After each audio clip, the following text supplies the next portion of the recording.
things that's been very cool about the internet. I mean, you've no idea how many countries I had to go to gather all the images that you can now look on the internet really easily. I mean, I'm in like, Hamburg, Germany, on like some bad Xerox machine, making copies of catalog pictures. I know that the one time we did speak on the phone, you said, do you think it would be worth it to redo the book with better photographs? If my publisher would do it over, actually my hope is, the book's coming out in ebook in a few weeks. It's coming out It's an ebook. But the ebook is just a copy of the way the book it is now.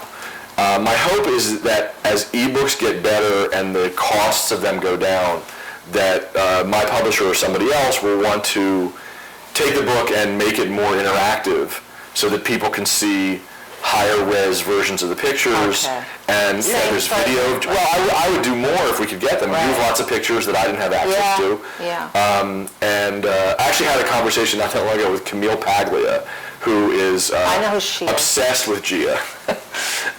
Believes that Gia is the great lesbian icon of all times. And we talked about someday doing a book together where she would sort of do her interpretations of Gia's role in the culture, and then we would curate pictures and have a picture book, which I always refer to as I Dream of Gia. So I don't know if that'll ever happen, but the pictures have taken on a life of their own. I mean, I've always been amazed online. It happens less now, but in the early days of the internet, people would try to get ownership of their scans. And they would scan pictures as if the fact that they had scanned them meant that they owned it. It's scary. It was really interesting to me. And then the photographers more recently have, put their prints out there. I sense, even just looking here in your house, you have so many pictures of her. I've seen, Polaroids of lots of pictures of her. Do you know how many hundreds of them are out there still? And a lot of great ones. Yeah. I mean, the honest truth is that a lot of the published pictures of her are not that good to me.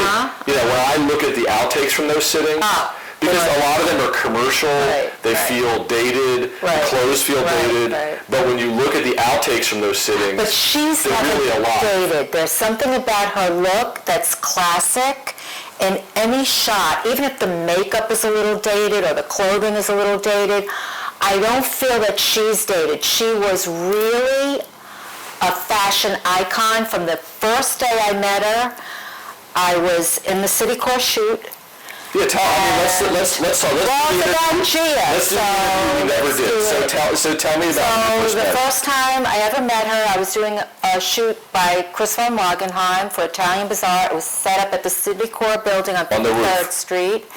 And I had a big table full of makeup, and there were supposed to be 3 or 4 girls. Well, this girl sits down, throws her feet up on top of my makeup table, takes my sunglasses and puts them on, and her feet are up, and she's like looking at me like that, wearing my sunglasses, which were like punk wraparound sunglasses.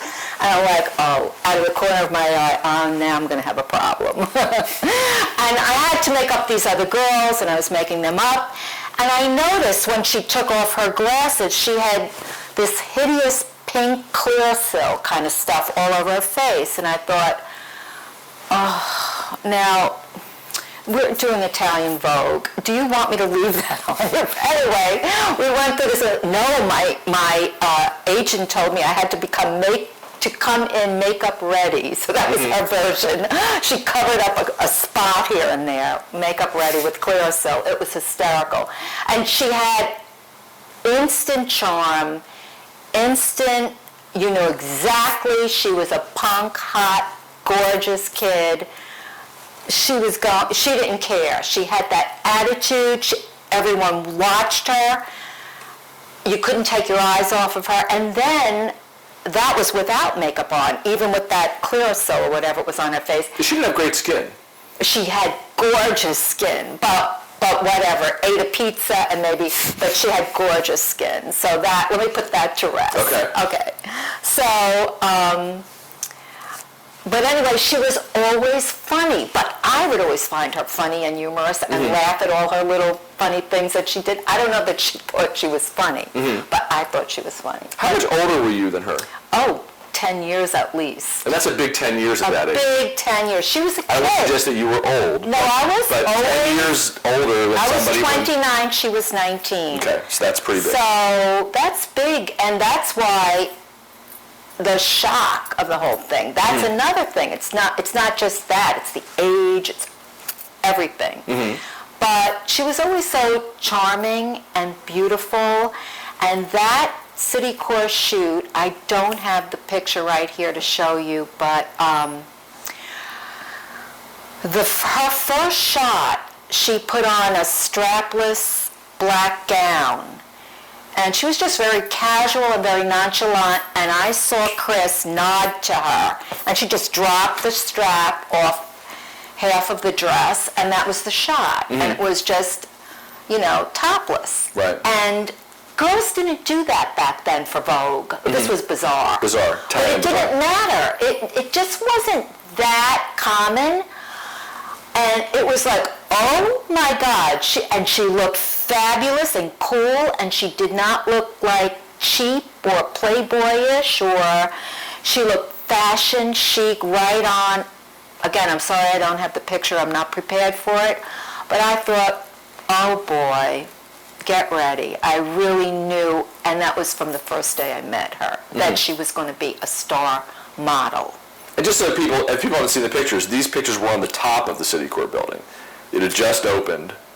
This was the top of what was then a very tall, very big deal building.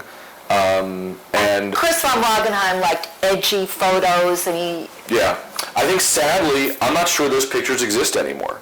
Probably not. Because no one knows where his pictures are. I've been interested in this for years. I still hope someday his wife will step up and say that she has them somewhere. I doubt it. And I know that Italian Bazaar itself lost all its pictures. Because I went there during the research for the book, and they didn't have anything. Bad. So there are copies of the magazines, and those are actually very cool pictures. And in fact, I think that the majority of the early pictures that are great of Gia are Italian Bazaar photos and outtakes, whereas I think the published pictures are also cool. I printed a lot, let's see, Lisette Catan. Like this picture above us is from Italian Bazaar. I think it's from the collection sittings in 1979, maybe? 8, maybe. Oh, I don't know. 79, right. Okay, you're right. And no, Lisette was great. And she was one of the first people internationally who really thought the book was a great idea. Not only opened up her house to me, but introduced my wife and I to lots of people in the fashion business. Also told us to go to great restaurants in Milan. So we still talk about the meals at the places that Lisette sent us to in Milan. And she also had the most amazing flowers in her apartment. She's peonies, just like the huge peonies. I don't know Lisette well, but she sent me her diaries and I printed out all the shots in her diaries of Gia hanging around with Peponi and Patrick Demarchelier. I had a copy of them. And they're just charming, beautiful. So I'm curious, did Gia hit on you the first time that you met her? No. You're curious about that. Let me think. No. As a matter of fact, Gia and I worked together quite a few times.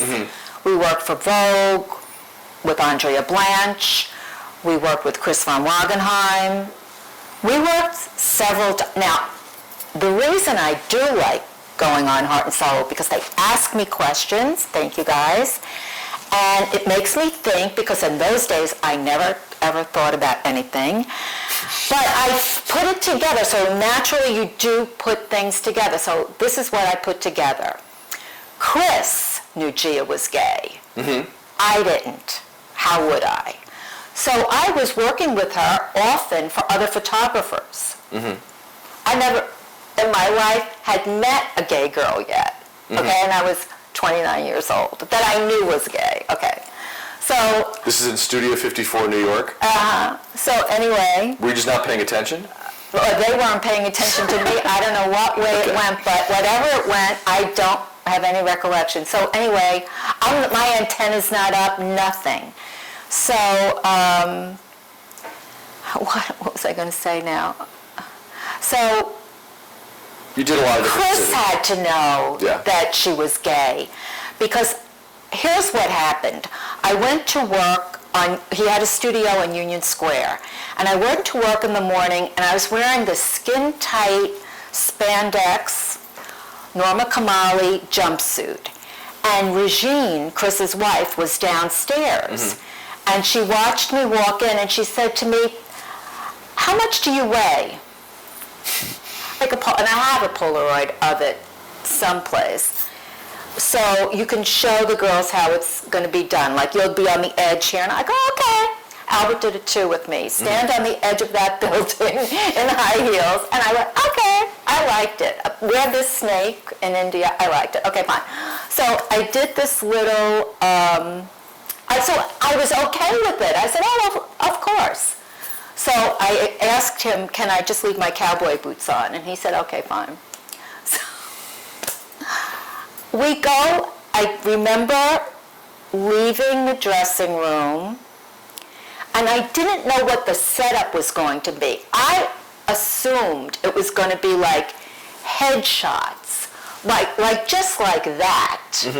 I didn't know that they were going to be particularly nude, especially of me when she was in the picture. So I thought I was going to be like some accessory to the picture, like in the corner, or something like this. But he had to know she was gay, because that's maybe why she did the shot. And the reason I introduced Regine in the beginning of this story is because I think she was supposed to be in the shot with Gia, not me.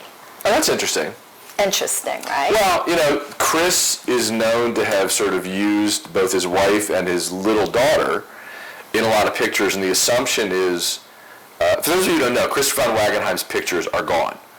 There hardly any of them exist anymore, and the question has been for years, are they somewhere in a warehouse, or were they destroyed? Because he died, he was in the middle of a divorce, and his wife was claiming that all the pictures of her and the daughter he didn't have releases for. So he could not print them. Because he was trying to publish a book that Mark Ballot was editing, and then he couldn't use them because it was all in the middle of this divorce. So this is, to me, one of the great piles of work of a major photographer just to be lost. So I don't know where these pictures are. However, part of the reason that happened, I think, is because Chris played around with different roles, both with his wife. He shot his young daughter, did lots of nudes with his young daughter that were published. I have one. And so I'm sure as everybody got older and as the marriage got, crankier. They didn't get that much older, though. He was only 39 when he died. I understand that, but I'm just saying when they were divorcing. So it's too bad, because I think the pictures are amazing. I hope one day that the daughter steps up and says that my father was an amazing photographer and here's all his pictures. I actually would love to write a story about his legacy, because I think it's really interesting. He has a nephew that's online that every now and then questions me about stuff. Oh, that's interesting. And I don't know if it's a real truth. Because I always thought that people who were interested in Terry Richardson, that if they're interested in Terry Richardson, they should be interested in Chris von Wagenheim, because to me, a lot of those things that appeal to people today, that was what Chris von Wagenheim was doing in the 1970s. But, so that story, that's interesting. So I heard that story from a lot of different people, always wanted to hear it from you, but it's the same story. So, when you're a journalist, your fear is that because you didn't get to talk to one of the people there, and obviously G is dead, Chris is dead, but Sarah Foley was there from Vogue. Yeah, she had a little different take on it, but her take might be, listen, it's her take. But, I think the thing is cool, and what's great about your site is I had never seen all the pictures that he printed. Obviously, we only saw the one that was in his book. And now we have a series of 4 pictures from those cities. 4 of the black and whites that are nudes. Right. And to me, that is a great series